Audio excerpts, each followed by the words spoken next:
ప్రభునందు ప్రియులైన మీకందరికీ యేసుక్రీస్తు ప్రభువారి నామములో శుభవందనాలు తెలియజేస్తూ ఉన్నాం. ఎడారిలో సెలయేళ్ళు అనే దిన ధ్యానం కొరకై స్వాగతం. ఆగస్టు 29. ఆయన తన శిలువ మోసుకొని కపాల స్థలమును చోటికి వెళ్ళెను. యోహాను సువార్త 19:17. మారిన శిలువ అనే ఒక పద్యం ఉంది. ఒక స్త్రీ తన శిలువను మొయ్యలేక అలసి సొలసి తన చుట్టూ ఉన్న వాళ్ళు మోస్తున్న శిలువను చూసి, నా శిలువ వాళ్ళందరి శిలువల కంటే బరువైనది అనుకుంది. తన శిలువకు బదులుగా వేరొకరి శిలువ తనకు వస్తే బావుండుననుకుంటూ నిద్రపోయింది. ఆ నిద్రలో ఒక కల వచ్చింది. చాలా రకాలైన శిలువలు ఒక చోట పడి ఉన్నాయి. ఆమె అక్కడికి చేరుకుంది. ఒక చిన్న బంగారు శిలువ వజ్రాలతో పొదిగి చూడముచ్చటగా కనిపించింది. దాన్నైతే ఇష్టంగా ధరించుకొని తిరగగలను అనుకుందామే. దాన్ని తీసుకోవడానికి వంగింది.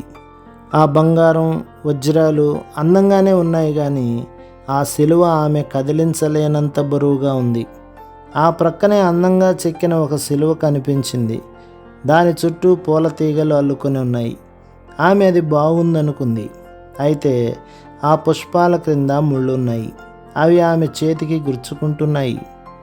ఇంకా ముందుకు వెళ్ళేసరికి వజ్రాలు పువ్వులు ఏమీ లేకుండా సాదాగా ఉన్న శిలువ ఒకటి కనిపించింది.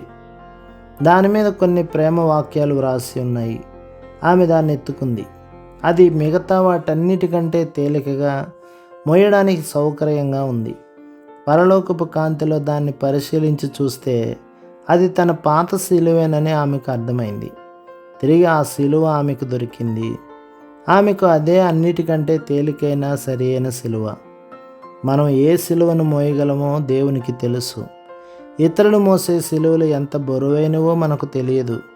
ధనవంతులైన వాళ్ళను చూసి మనం అసూయపడతాం. వాళ్ళు మోసేది వజ్రాలు పొదిగిన బంగారు శిలువ. అది ఎంత బరువు ఉంటుందో మనకు తెలియదు. కొందరి జీవితాలు ఎంతో అందంగా ఉన్నట్టు అనిపిస్తుంది. వాళ్ళు పూలతో అలంకృతమైన ఆ శిలువను మోస్తున్నారు. మన శిలువ కంటే తేలిక అనుకున్న శిలువలన్నింటినీ మనం ఒకసారి మోసి చూస్తే మనకు అర్థమవుతుంది, మనకు సరిగ్గా సరిపోయేది మన శిలువేనని. నీ శిలువను చిరాకుతో పారేసుకుంటే దొరకదది మళ్ళీ ఈ లోకంలో. దేవుని కోసం ఇక్కడే మోయాలి దాన్నని నియమించాడు ఆయన. మరో లోకంలో ఆయనతో ఉంటాము, ఆయన్ను ప్రేమిస్తూ ఉంటాము, కానీ ఇక్కడ తప్ప మరెక్కడా దక్కదు ఆయన కోసం శ్రమించే ధన్యత.